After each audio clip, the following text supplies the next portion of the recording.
Queridos amigos, amigas, irmãos, irmãs, que Jesus nos envolva nessa tarde em vibrações de paz, de harmonia, e que possamos, embora tendo um tempo breve para expor o assunto, que ele seja proveitoso, seja útil e nos ofereça, como na prece proferida pela nossa companheira, reflexões que sejam portadoras de novos caminhos para o nosso pensar. Agradeço aos nossos irmãos pelo convite para estar aqui. É uma alegria, é a primeira vez que venho a essa cidade para falar e desejo progresso e mais progresso para o movimento espírita desta região. Agradeço também a esta casa em particular, por aqui estar também pela primeira vez.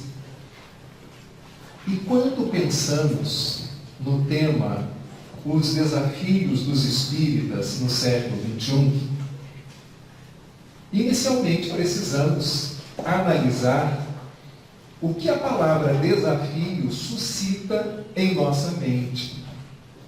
Quantas vezes ouvimos alguém dizer: poxa, ter esse espírito lá em casa como filho é um desafio, em função da problemática que acomete a este filho, seja um problema psíquico, um problema emocional, seja uma doença física de longo curso. Ouvimos também pessoas dizendo: o meu casamento é um desafio, em face das diferenças, das dificuldades de se estabelecer um diálogo construtivo, uma relação respeitosa com a parceira ou com o parceiro.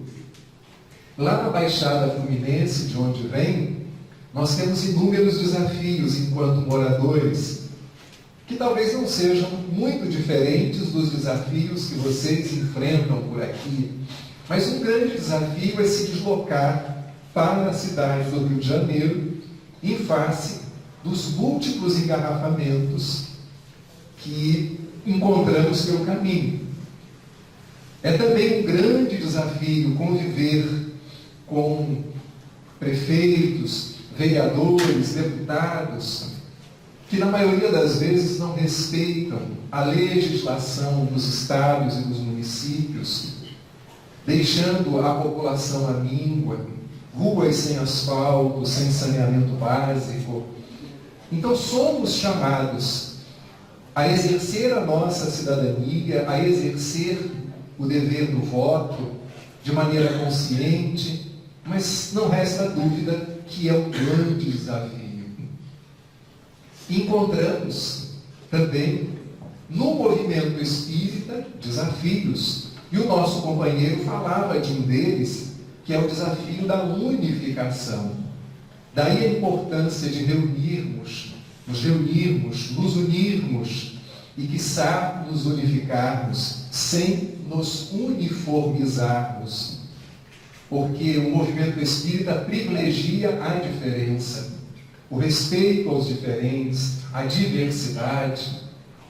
E nem sempre as casas se unem em torno de propósitos e objetivos comuns. Muitas vezes, cada casa a seu modo, e mesmo fazendo um excelente trabalho junto aos frequentadores e trabalhadores, não vê grande importância nessa aproximação fraternal. Por isso os convites, a insistência, as visitas continuadas, sempre tentando sensibilizar aqueles que estão à margem ou à distância, ainda que realizando tarefas mobilitantes, mas nem sempre dando importância às pontes que precisam ser estabelecidas entre as diferentes casas, formando um feixe de varas. É através dessa reunião e dessa união que as trevas encontram dificuldade para se infiltrar nas nossas instituições, para criar cismas, rusgas, desinteligências.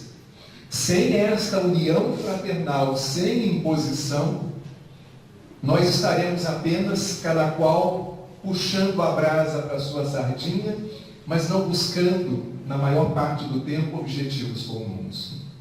E dentro das casas espíritas, nós também encontramos desafios.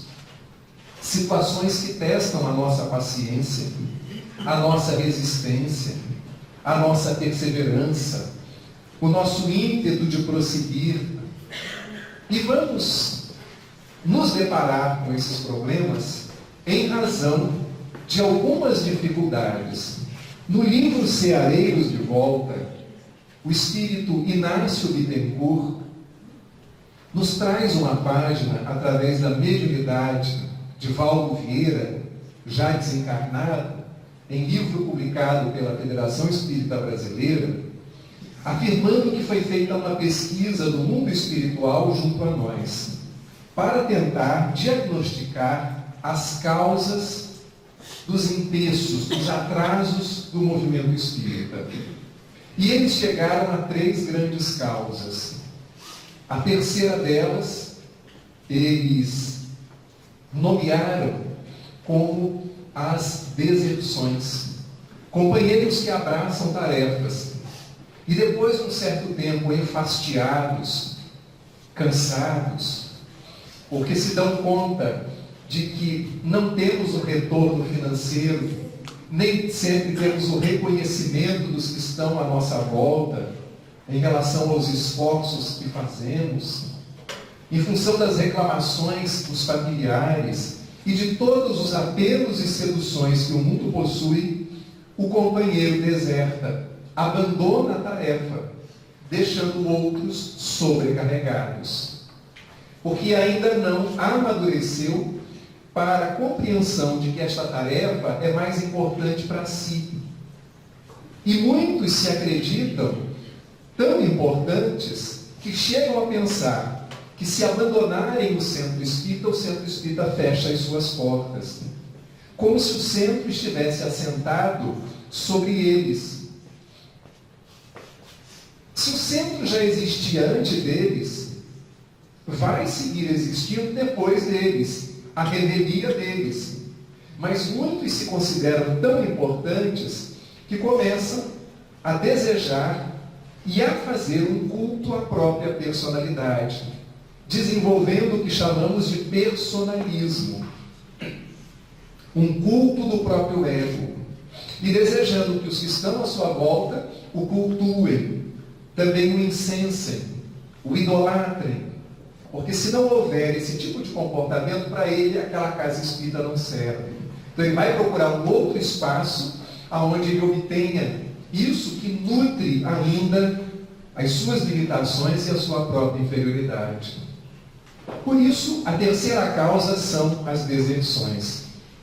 A segunda delas, diz o espírito Inácio Bittencourt, são as quedas morais.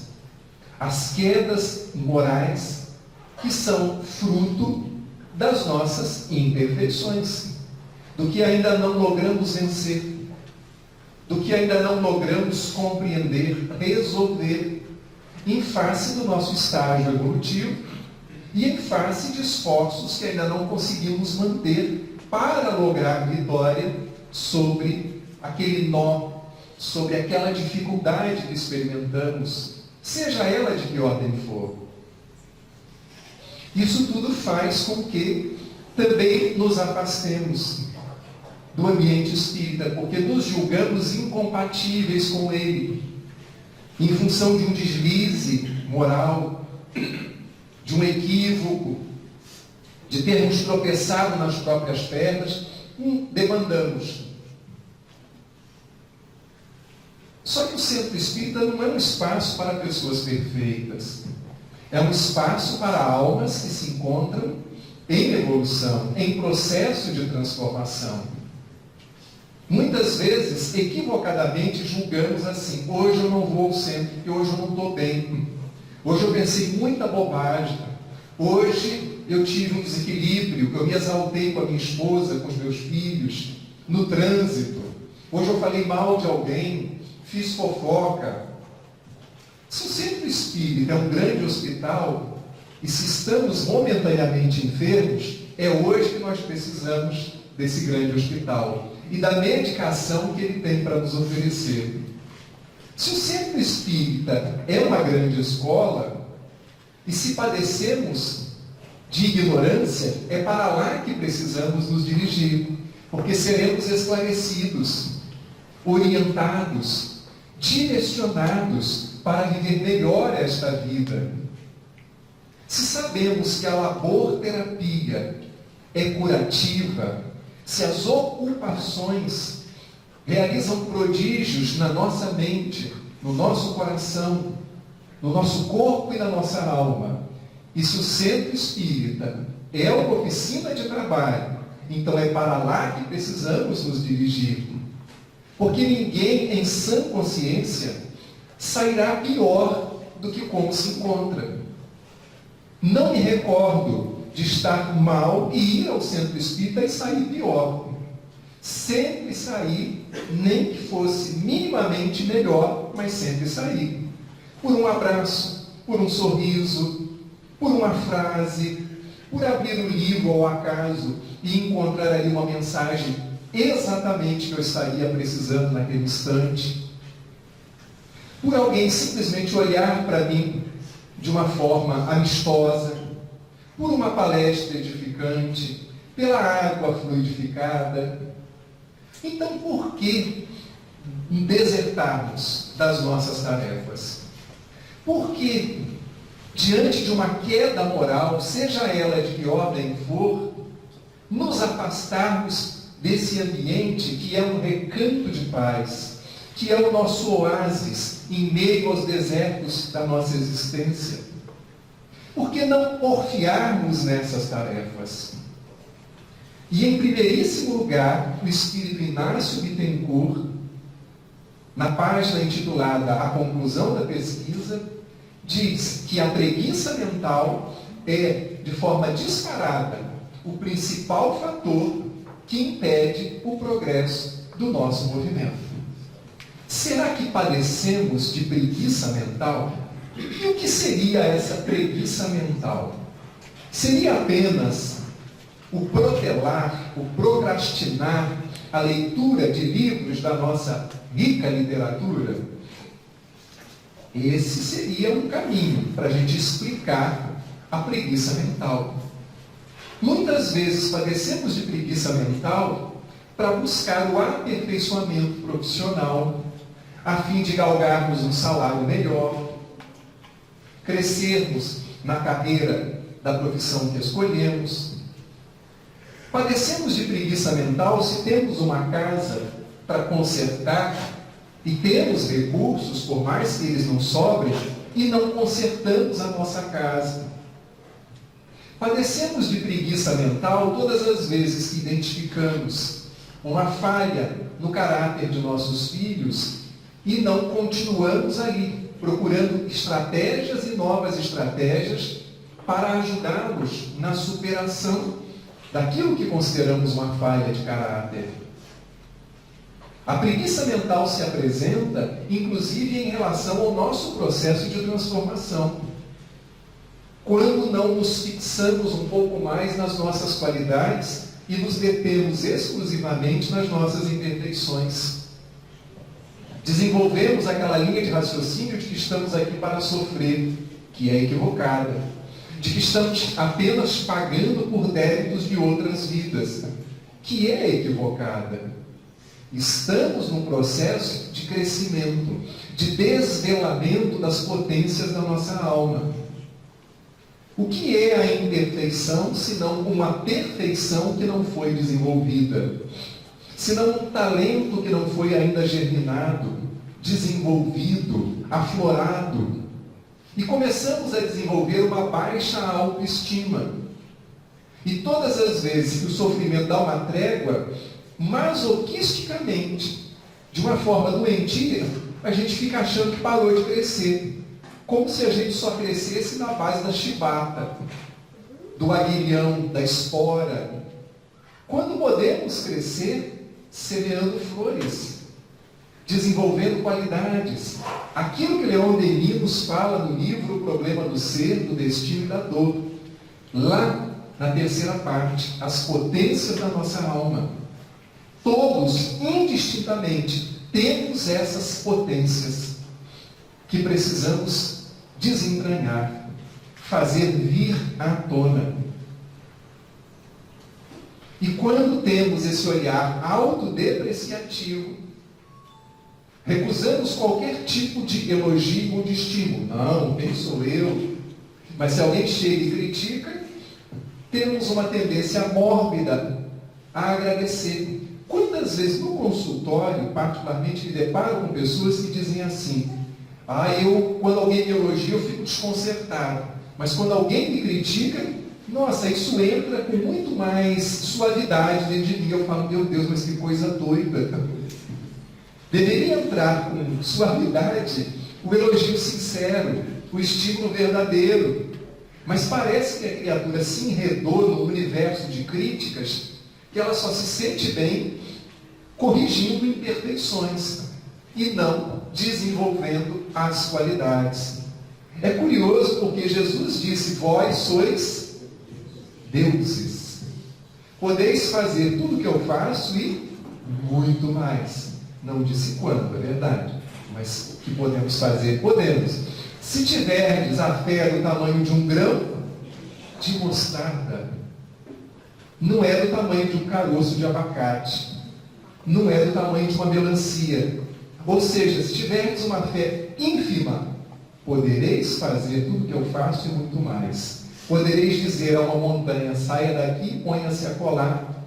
Montanha de dificuldades. E certamente haverá essa superação. Vós sois o sal da terra e a luz do mundo.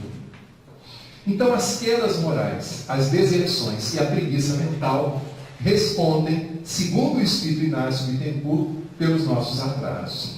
E que desafios se põem quando analisamos quedas morais, deserções e a preguiça mental?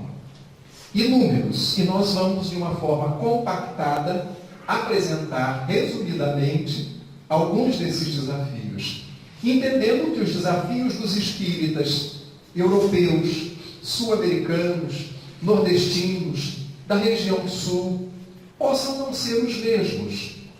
E o que apresento para vocês nesse instante é um recorte. Não é de forma alguma a última palavra no assunto, porque isso seria de uma arrogância e de uma prepotência imensa. Então é um recorte, é um olhar, é o que a minha lente pôde registrar até o presente momento. Primeiro grande desafio para vencermos as deserções, as quedas morais e a preguiça mental. Estudar cada vez mais e com mais vagar a codificação espírita, de modo a poder analisar com segurança tudo o que se publica, se divulga e se faz em nome do Espiritismo. Estudar, mas hoje em dia é muito difícil, César. Com tantos apelos, com tantas ocupações, como é que eu vou estudar mais e de forma mais demorada, sem pressa? Se a gente vive num mundo apressado, ansioso, competitivo. Dona Ivone do Amaral Pereira, essa médium notável, de memórias de um suicida, recordações da mediunidade, devassando o invisível, de crônicas belíssimas, publicadas no livro A Luz do Consolador, edição da Federação Espírita Brasileira. Dona Ivone médium, Dona Ivone expositora, Dona Ivone que atuava nos receituários mediúnicos, médium de desdobramento, sempre estudou a codificação espírita. Depois que ela desencarnou, um grande amigo, muito próximo a ela, esperantista, Afonso Soares, também um dos diretores da FEB, disse que resolveu fazer o seguinte: inspirado nesse comentário de Dona Ivone, de que ela sempre estudava a codificação, e ela vivia lendo, era uma mulher de cultura considerável, não só desta vida, mas que ela trazia das vidas passadas, embora tenha tido uma origem humilde, modesta, Dona Ivone tinha bastante cultura. Ele resolveu pegar os livros da codificação e multiplicar o número de páginas do Pentateuco, indo de O Livro dos Espíritos à Gênese. Multiplicou o número de páginas e dividiu por 365, que é o número de dias que tem num ano. E chegou a um número aproximado de 3. E concluiu o seguinte, possivelmente inspirado pelo exemplo de Ivone Pereira, que se nós começássemos a ler o Livro dos Espíritos no dia 1º de janeiro, concluiríamos a leitura de A Gênese no dia 31 de dezembro, passando pelos 5 livros da codificação, lendo apenas 3 folhas ou 6 páginas por dia. 3 folhas ou 6 páginas. E aí eu me pergunto e compartilho do meu questionamento com vocês. Ler 6 páginas por dia é acessível para todos que estamos aqui? Dá tempo de cuidar dos filhos, cuidar da casa, dá tempo de passear no shopping, dá tempo de dormir, dá tempo de cuidar dos cachorros, dá tempo de ir ao médico, dá tempo de ir e voltar para o trabalho, dá tempo de assistir o futebol e torcer pelo time do coração, acompanhar o capítulo da novela, lendo apenas 6 páginas por dia. Em um ano, teremos lido os 5 livros da codificação espírita. E dá tempo de ler jornal, de ler revista e acessar o Facebook também. E nesse sentido, a gente tem que ter um cuidado. Hoje em dia, circula pelas redes sociais muitos vídeos compactos de palestras de grandes expositores que andam pelo Brasil e pelo mundo inteiro. Então, criou-se o hábito de segmentar essas palestras para facilitar, porque às vezes é um trecho que a gente acaba divulgando, mandando para um amigo, é um vídeo, etc. e tal. O grande cuidado que a gente precisa ter é a gente não transformar a nossa mentalidade de estudiosos do Espiritismo, continuarmos alimentando essa mentalidade com pílulas de informação. Porque isso são pílulas de informação. E em função de uma série de transtornos que o uso acentuado das redes sociais traz para o nosso cérebro, parece que as pessoas estão lendo menos. Porque o ritmo para ler um livro é diferente do ritmo para assistir um vídeo. Sobretudo se ele é compacto, de 2, 5 minutos no máximo. Então o estudo acaba ficando, o estudo livresco, em segundo plano. Então estamos com drágeas de informações. E isso não é capaz de formar uma boa mentalidade espírita. Porque adquirimos um conhecimento superficial. A codificação é a espinha dorsal do ser espírita. É o nosso norte. É a nossa bússola, é a nossa estrela guia. É com ela que nós conseguimos entender o Evangelho do Cristo de uma forma mais racional, lúcida, sem o véu da letra. Então, se eu estudo menos a codificação e vou me detendo apenas nas obras subsidiárias, que são importantes como complemento e como aprofundamento de muitos aspectos, ou fico só com essas drágeas de informação, com esses comprimidos de conhecimento, eu não vou conseguir sedimentar as minhas convicções espíritas. Nós temos hoje um transtorno chamado depressão de Facebook.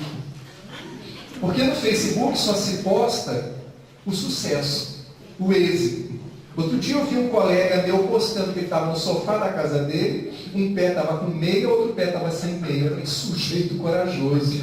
Porque ele se postou sentado no sofá, nem sei por que ele postou essa foto, ou se alguém fez isso. Mas só se posta sucesso, porque o Face virou Para muitos, a revista Caras. Todo mundo sorrindo, todo mundo feliz. E aí, se eu não estou com o carro que fulano está, se eu não estou visitando o lugar que ele está, viajando no lugar X, pronto, eu entro em depressão. Então existe hoje uma depressão causada pelo Facebook. Existe o efeito Google. Para que eu vou ler esses livros de Kardec, escritos no século XIX? Eu vou recorrer ao Google, porque o Google vai me dar tudo resumido. Ó, sopa no tempo. É o efeito Google. Então a gente vai superficializando a nossa formação cultural e cultural espírita. Tem gente que já desenvolveu a cybercondria. O que é a cybercondria? Está sentindo alguma coisa? Vai no Google. E aí o Google diz, olha, uma dor de cabeça pode ser um tumor no cérebro. Estou com um tumor? Não é possível. E vai no médico, o médico, não, o senhor está bem, seus exames. Aí a gente já quer saber onde o médico se formou. Qual o tempo de experiência que ele tem? Vamos criando neuras na nossa cabeça. Por conta da cybercondria. É a hipocondria digital. Alguns hoje sofrem da síndrome do toque fantasma. Toda hora põe a mão no bolso para olhar, porque teve a impressão que o celular tocou e vibrou. É um automatismo. E acaba por se desenvolver uma dependência do meio digital. Bom, então você está dizendo que a gente tem que banir o meio digital? Não. De que a gente tem que deixar de acessar as mídias? Não. Estou dizendo que a gente precisa fazer isso de modo equilibrado. Porque já existem os vícios de jogos online. Adolescentes e adultos, e até crianças que entram pela madrugada, comprometendo o funcionamento dos cérebros, dos neurônios, as sinapses, as ondas mentais ficam completamente desvirtuadas, aceleram o nosso cérebro. Temos um psiquiatra, um não espírita, que está muito em voga e vendendo muitos livros, Augusto Cury, que cunhou a expressão SPA, Síndrome do Pensamento Acelerado. Então parece que às vezes estamos ouvindo uma palestra e já não temos mais paciência para ouvir. Como não temos nem paciência para ouvir as pessoas da nossa família.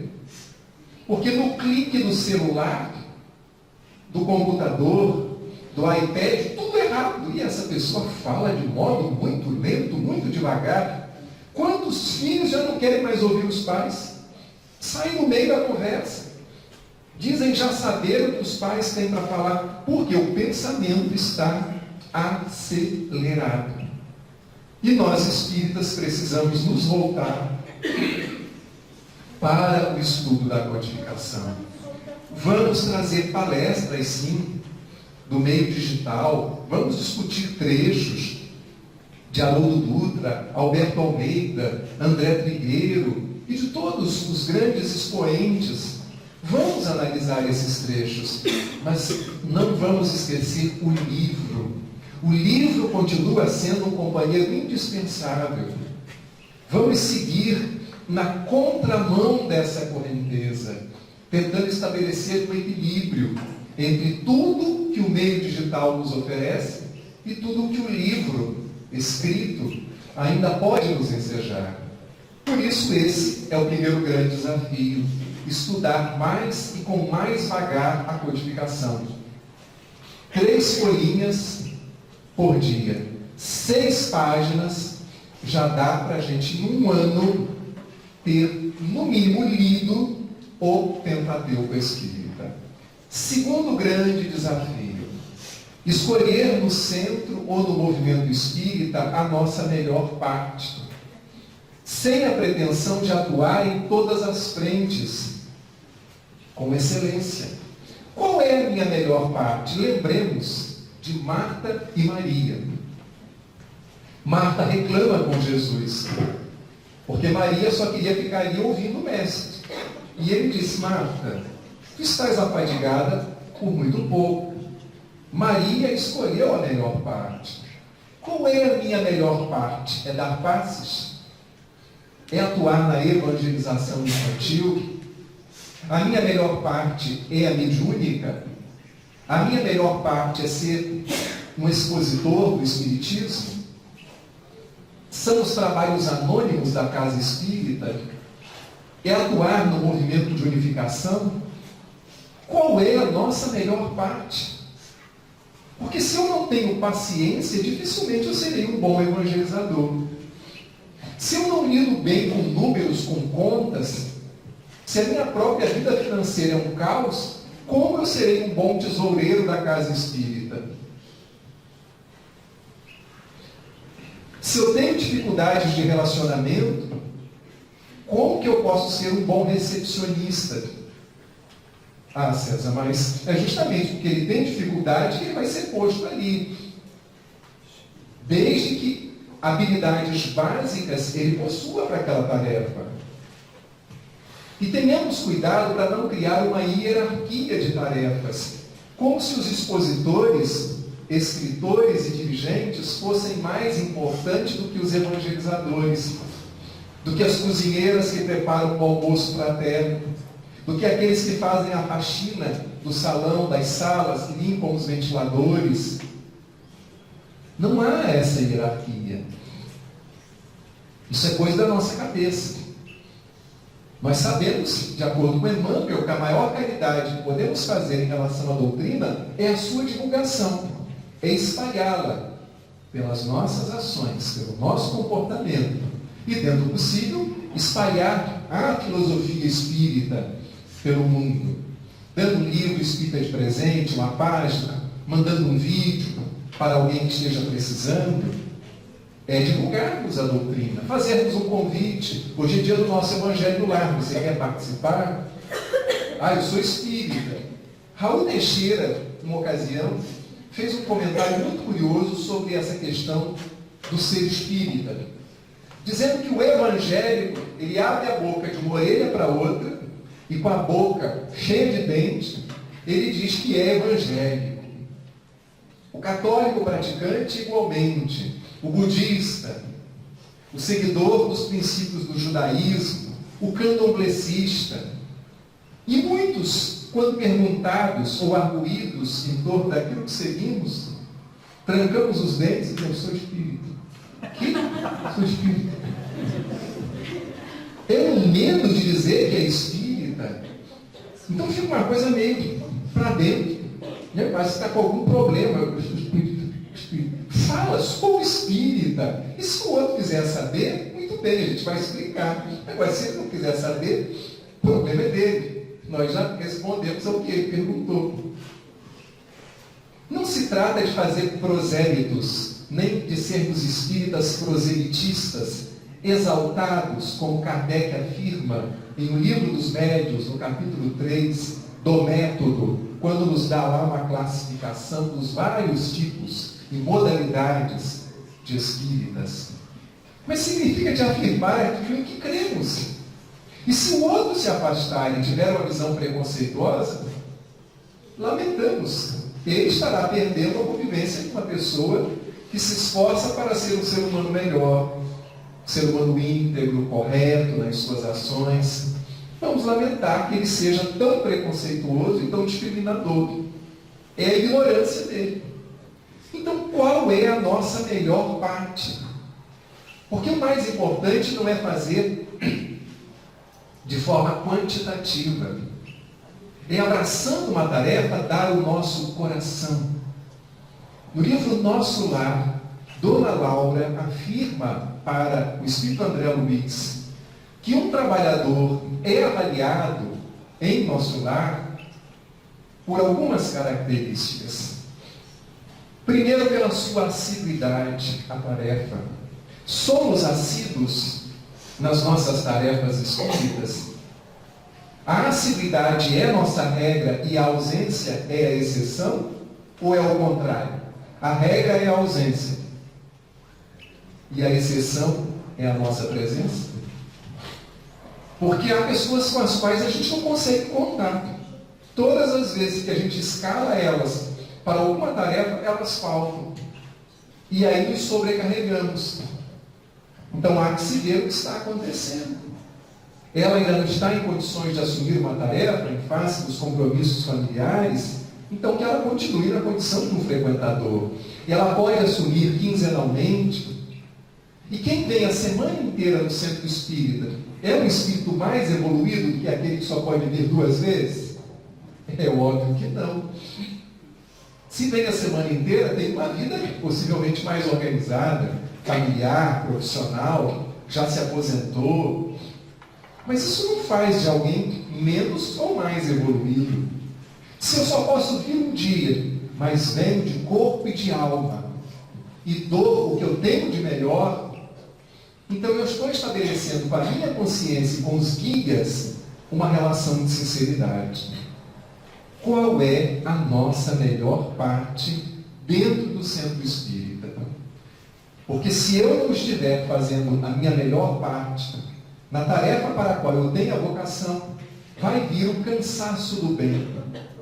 Como diz o espírito Joana de Ângeles. De novo, palestra espírita. Ai, meu Deus, eu não aguento mais fazer tanta palestra. De novo, vou eu no centro encarar aqueles diabos que são aquelas crianças. De novo, aqueles papapás. E eu estou aqui, dando os meus fluidos para os papapás. De novo, vou eu para aquela reunião de diretoria, eu não aguento mais. Vai vir um enfado, o cansaço do bem. Então, qual é a minha melhor parte? Terceiro grande desafio, não esperar privilégios por parte da espiritualidade. Não é possível. Já sou espírita há 20 anos, 30 anos, não meço esforço e estou sempre gripado. Ué, então são os espíritos que têm que botar vitamina C dentro de você? É você que tem que se tratar. Ver o que está acontecendo com a sua imunidade. Porque senão a gente está esperando privilégio. Caramba, atuo em várias frentes do centro espírita e meu filho está sempre me dando problema. Ué, é desse filho que você precisa para crescer. Se você precisasse de um filho diferente, a vida teria te trazido. Caramba, sou tão dedicado e essa mulher tão ranzinza comigo. Será que eu não merecia não uma alguinha gêmea, uma coisa diferente? Não, você merecia ela. E ela merecia você. O Divaldo conta a história de um sujeito que uma vez encontrou a alma gêmea e pediu ao Divaldo que conversasse com o doutor Bezerra de Menezes. Divaldo, eu queria lhe fazer um pedido. Você não poderia falar com o doutor Bezerra para ele desencarnar a minha mulher? Que aí eu casava com a alma gêmea e ela nascia como nossa filha. E o doutor Bezerra, que estava perto, disse assim: meu filho, todo mundo até hoje me pediu para salvar vidas. Ele é o primeiro que me pede para matar alguém. Estamos no lugar certo, com as pessoas certas, no momento certo, para o nosso crescimento espiritual. Então não vamos ficar barganhando, porque senão parece que nós trocamos as noções de céu por colônia espiritual. As noções de inferno por umbral. As promessas que fazíamos aos santos, se fomos honestas, ou nas vidas passadas católicos, por barganhas com os espíritos. Eles nos ajudam, até na vida profissional. Eles suprem as nossas necessidades, sejam elas quais forem, mas isso não dispensa o nosso concurso pessoal, o nosso esforço, a nossa iniciativa. E em inúmeras mensagens, André Luiz, Joana de Ângeles, Emmanuel, vez por outra aparece o tema da preguiça. Das pessoas que querem um mundo melhor deitadas numa rede. Nada contra a rede, que é muito gostosa para quem especialmente gosta de balançar, não tem problemas de coluna, não tem tontura. Maravilha, brisa do mar, água de coco, um suquinho, um cafuné na cabeça, uma massagenzinha no pé, o que quiser. Mas a gente faz o mundo ser melhor deitado eternamente no manete? Eu arregaçar das mangas e ir para o trabalho. Seja ele o trabalho de fora, seja ele o trabalho de dentro. Ambos se complementam. O trabalho do crescimento de dentro para fora. E o trabalho profissional, e o trabalho espírita. Meu pai trabalha e eu trabalho. Até hoje, disse o Cristo. Por isso, não devemos esperar privilégio. Chico Xavier fez cirurgia na próstata. Os espíritos não poderiam ter desmaterializado a próstata dele, sei lá, feito um transplante de próstata. Tudo que a nossa imaginação fantástica nos convide a pensar. Mas ele precisou passar por cirurgia e tomava muitos remédios. E inúmeros médiuns e trabalhadores que conhecemos, temos o nosso irmão José Raul Teixeira de Niterói, fazendo sessões de fisioterapia, de fonoaudiologia, por conta do AVC que sofreu. E quantas vezes necessitamos sim do concurso da medicina convencional, que está a serviço da medicina espiritual. Então, não esperemos privilégios por parte da espiritualidade. Abrir-se para o novo, outro desafio. Tendo cuidado com os modismos passageiros. Ah, mas vamos implantar essa reunião aqui na nossa casa espírita? No livro O Centro Espírita e Suas Histórias, de Wilson Garcia, nós encontramos uma narrativa de um centro que fazia uma desobsessão pública. E havia uma mesa grande, os médiuns se sentavam em torno dela, havia um dialogador, e o público todo assistia àquela desobsessão pública. Só que atrás da mesa e das cadeiras havia uma grande prateleira. E nessa prateleira, inúmeros frascos e garrafas. Os espíritos se comunicavam e o dialogador tentava dissuadi-los, convencê-los, sensibilizá-los. Quando ele não conseguia dizer que você não quer mudar não, então nós vamos te engarrafar. Abria um desses potes, uma dessas garrafas, e dizia, agora você está preso dentro de uma garrafa. O médium dava lá o trinilique dele, sacudia, eles botavam a rolha, ou a tampa, e alguém, à mesa, escrevia o nome do espírito e a data em que ele tinha sido engarrafado. Gente, isso existiu, narrado pelo escritor Wilson Garcia, publicação da União das Sociedades Espíritas do Estado de São Paulo, virou livro. Não era cachaça, não era vinho, não, era espírito que eles achavam que estavam engarrafando na desobsessão pública. Parecia história das 1001 noites, as narrativas de Sherazade. E isso tudo por quê? Ignorância, falta de estudo, fantasia, modismo.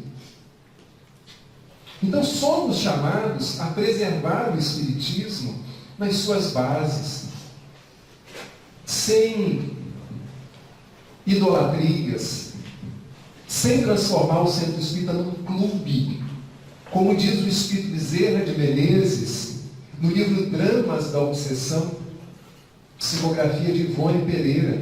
Há centros que mais parecem clubes. E não estamos falando da alegria, porque o Evangelho é a boa nova. Quem recebe uma boa notícia fica feliz, se alegra com ela. Uma boa palestra, uma boa apresentação musical com qualidade, como foi essa, tudo isso nos encanta, nos enriquece a alma. Mas há casas espíritas que vão para o extremo. E daqui a pouco estamos dando um baile no centro espírita.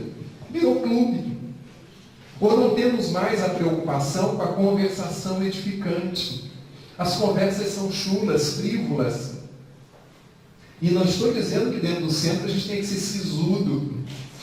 Diz o espírito Marco Prisco, através de Valdo Pereira Franco, siso expressa, tortura íntima, perturbação interna. Uma criatura que está de bem com ela não tem que ser sisuda. Ela pode ser introspectiva, mas ela não será sisuda.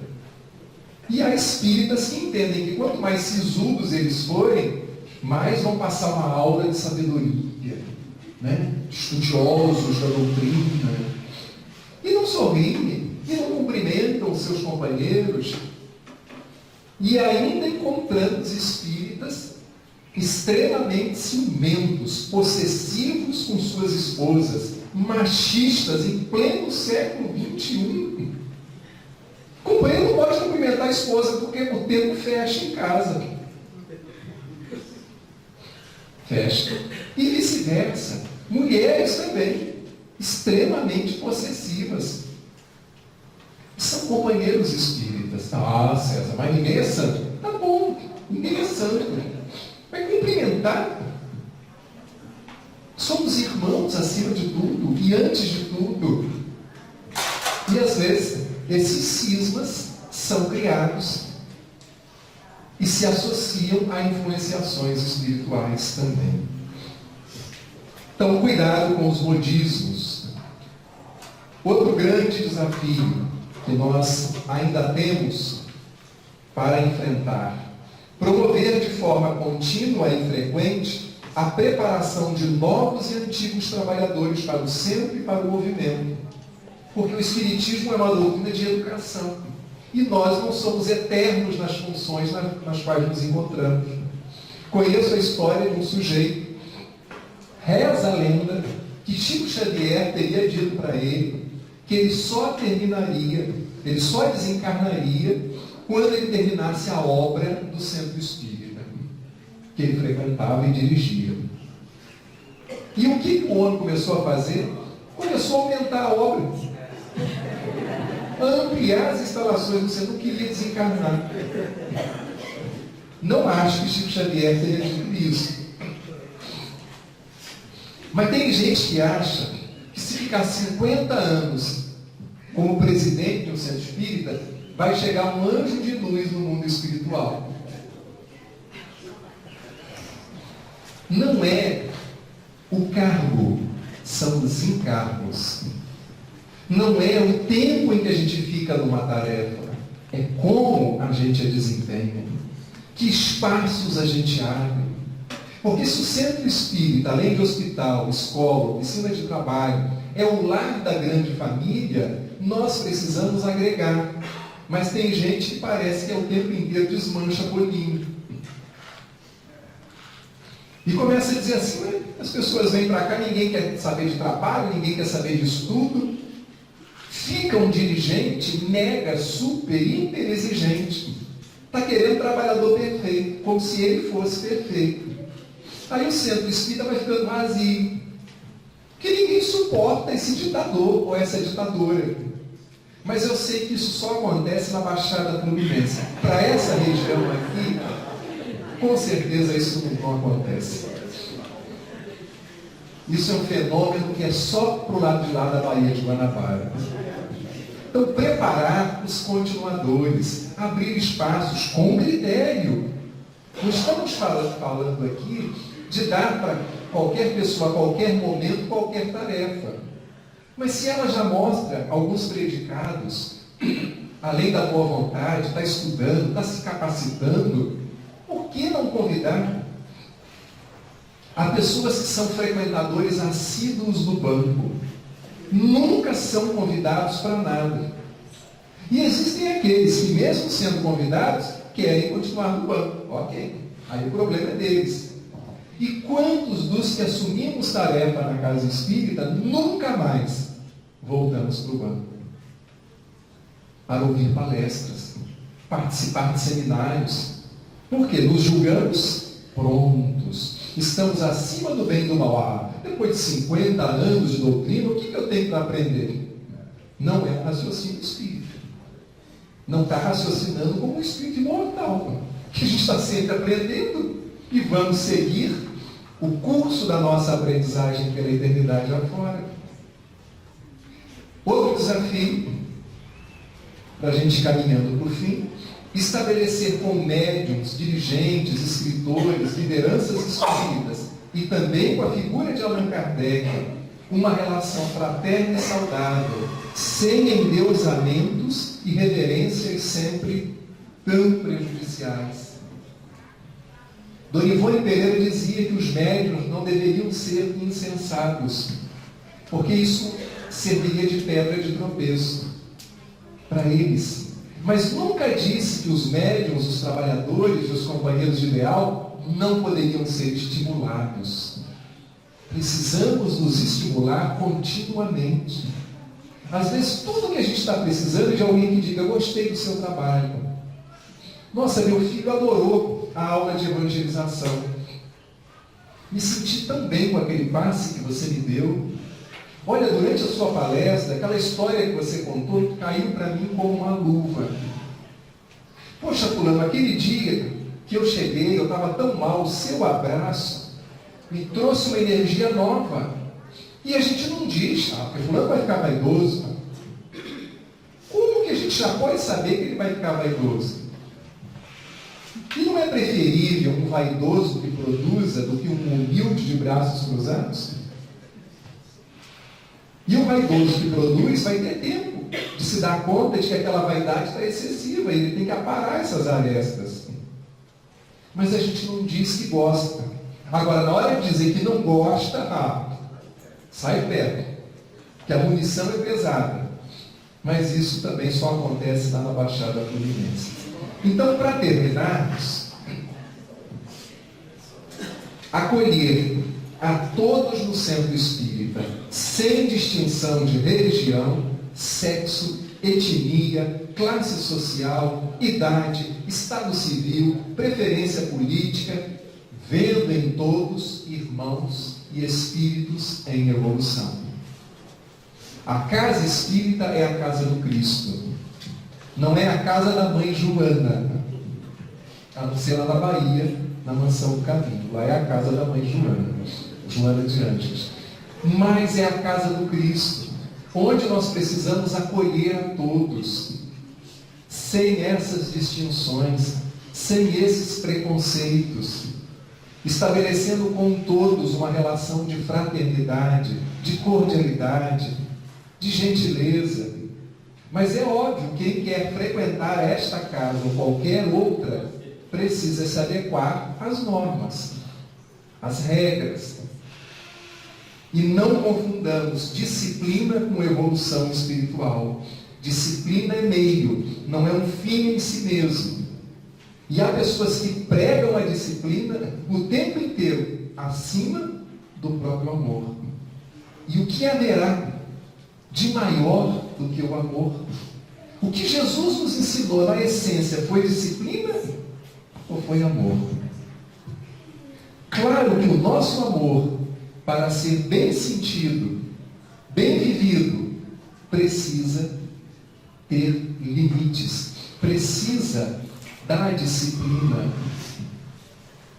para que ele se manifeste de uma forma equilibrada. Mas há pessoas que param na disciplina e não avançam na direção do amor. E o centro espírita é uma casa de amor fraternal acima de tudo. Por isso disse o Espírito de Verdade em 1861, está lá no Evangelho segundo o Espiritismo: Espíritas, amai-vos, eis o primeiro ensinamento. Instruí-vos, eis o segundo. O grande desafio continua sendo este. Por mais que a gente divague, faça digressões, filosofe, teorize, precisamos estudar e precisamos amar. Começando pelo alto amor. Porque eu só consigo amar o outro se eu estiver efetivamente me aceitando, me querendo bem, desatando os meus nós, retirando as neuras da minha cabeça e estabelecendo comigo e, ao mesmo tempo, com o outro, uma relação leve, agradável, que não seja pesada, cheia de cobranças, cheia de culpas, porque senão ninguém vai nos aguentar. Amai-vos, e instruí-vos. Eis o grande desafio.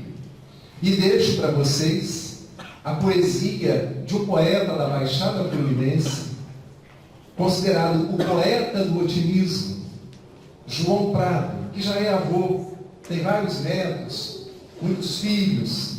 E João Prado escreveu algo mais ou menos assim: todo mundo tem reserva de coragem lá no fundo.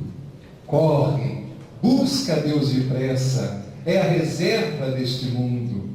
Oi, você que anda triste, cansado da vida e que acha cumprida esta vida sem graça. Oi, você que não passa da imagem sofrida, tendo de sobra para dar tanta massa. Oi, você que chora e lamenta o amor que foi embora e se gasta no fundo da vida. Oi, você que caminha na larga avenida, alheio ao progresso do mundo gigante. Oi, você que nesse instante procura a mesa de um bar ou veneno fatal. Oi, você que cansou de esperar, desperta afinal, pois a festa há de vir. Se existe um motivo para a gente chorar, há 1000 para a gente sorrir. Segura a viola, segue o meu canto, foi feito na raça. É o canto que fica, a dor depois passa. E o importante é se dar para o que fica depois. Oi, você que quisera ser 2 a lutar, sua força é de 2, basta crer e enfrentar. Toca o barco sozinho, pois na hora do vinho alguém vem para ajudar. Oi, você que sente um tédio profundo e se julga tão só nesse mundo. Dá um jeito na vida, busca esse Deus feito raça, arrojo, otimismo, esperança, altruísmo, as armas mais fortes para o homem lutar. Faça um samba do pranto e segue esse canto que é bom para sonhar. Oi você, oi você, oi você, oi você, vem comigo sorrir e cantar de uma vez. Oi você, oi você, oi você, oi você, oi vocês.